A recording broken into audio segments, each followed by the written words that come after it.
सुप्रभातम मित्रों, भोलाराज ब्लॉग्स में आपका स्वागत है। आज मैं अपने यहाँ के बदलते मौसम के बारे में आपको बताना चाहता हूँ।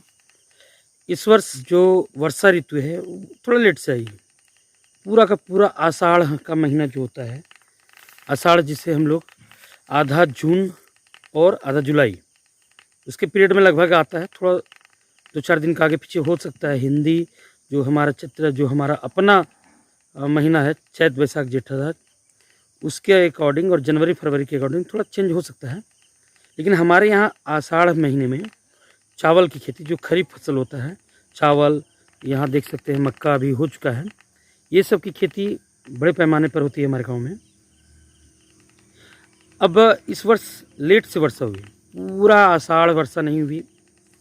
लोग किसी तरह धान के बीज को कुएं के पानी से सींचकर किसी तरह वो अपना किए। उसके बाद पूरा सावन का महीने और पूरा भाद्रपद, जिसको भादों का महीना कहते हैं, भादों के महीने का अंतिम, अगर हम इंग्लिश की बात करें तो पूरा जुलाई वर्षा नहीं हुआ, अगस्त नहीं हुआ, उसके बाद वर्षा हुआ। और कुछ लोग खेतों से कुआं से सिंचाई करके, कुछ लोग 2-4 कट्ठा हमारे यहाँ होता है, एकड़ में तो होता नहीं है, एकड़ में रोपाया भी नहीं है उतना रोपा।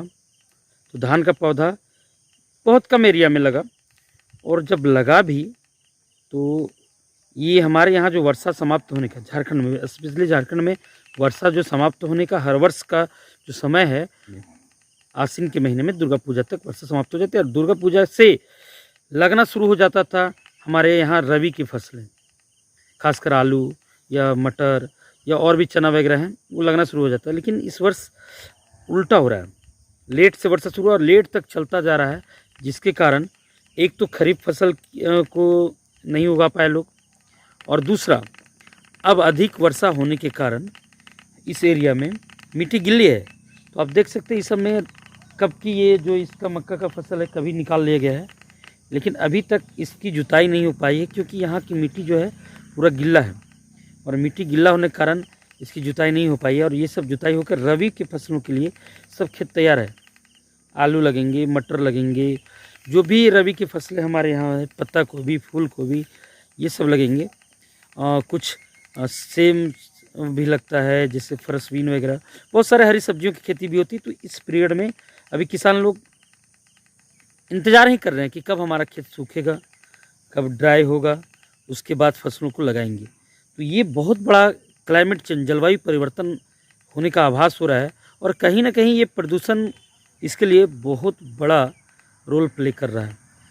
वायु प्रदूषण हो, चाहे फैक्ट्रियों के धुओं से या हमारे सड़कों पर चलने वाली वाहनों से, तो कहीं ना कहीं इससे जलवायु परिवर्तन जो है वो तेज़ी से हो रहा है, और इससे बचने की ज़रूरत है। नहीं तो अभी जो मार्केट में रेट है सब्जियों का बहुत हाइयर है। हमारे गांव का जो रेट है वो शहरों के रेट के लगभग में है, 2-4 रुपये का अंतर हो सकता है। और इसके पहले साल इतनी सब्जी का उत्पादन हुआ था कि कोई लेने वाला नहीं होता था, बाहर भेजना होता था, दूसरे राज्य भेजना पड़ता था, हजारीबाग से अन्य बड़े बड़े शहरों तक पहुंचाया जाता था। लेकिन इस वर्ष ये वैसा हो रहा है जिसके कारण न खरीफ की फसल ठीक से हो पाई और न ही रबी की फसल ठीक से हो पाई। तो हमारे जितने भी दोस्त हैं इसके बारे में क्या कहना चाहेंगे, क्योंकि ये फसल उत्पादन का मतलब है हमें भोजन मिलना। भोजन के लिए किसानों को फसल उत्पादन करना होगा। नहीं मिलने के सूरत में हर एक चीज़, दाल हो, तेल हो, आप जितना हल्ला कर लीजिए, वो महंगा होना तय है, क्योंकि जितना शॉर्टेज होगा महंगाई उतना ही बढ़ जाएगी, और जितना ही इजी अवेलेबल होगा, आसानी से उपलब्ध होगा, आपको आसानी से मिलेगा, सस्ता मिलेगा। तो ये बहुत बड़ा फैक्टर है, इस पर सभी देशों को चिंतन करने की ज़रूरत है। हमारे राज्य सरकार, हमारे केंद्र सरकार, सबको चिंतन करने की ज़रूरत है, और उस किसानों को भी संरक्षण करने की ज़रूरत है, क्योंकि आप किसान को संरक्षण नहीं कीजिएगा तो आगे फिर कैसे उगाएगा। अभी उसकी कमर टूटी हुई है। एक तो 2 साल लॉकडाउन में के पीरियड में वो थोड़ा कम हो पाया, उसके बाद ये मौसम की मार से झेल रहे हैं। अभी जो एकड़ का एकड़ टमाटर की खेती करते थे, हमारे एक जीजा हैं, वो कई एकड़ खेती करते थे, टमाटर से लगभग 10 लाख रुपए तक का सालाना इनकम लेते थे। वो इस वर्ष जीरो में है, और लगभग वो 1.5 से 2 लाख पूंजी लगा चुके थे, लेबर चार्ज वगैरह दे चुके थे, लेकिन क्या कहिए कि बहुत सारे जतन करने के बाद भी वो उगा नहीं पाए। अभी बहुत मायूस बैठे रहते हैं। ऐसे 1-2 किसान नहीं है, हज़ारों की संख्या में छोटे छोटे किसान हैं। तो हम लोग को इसे सपोर्ट करना होगा, तो जलवायु को भी ध्यान रखना पड़ेगा।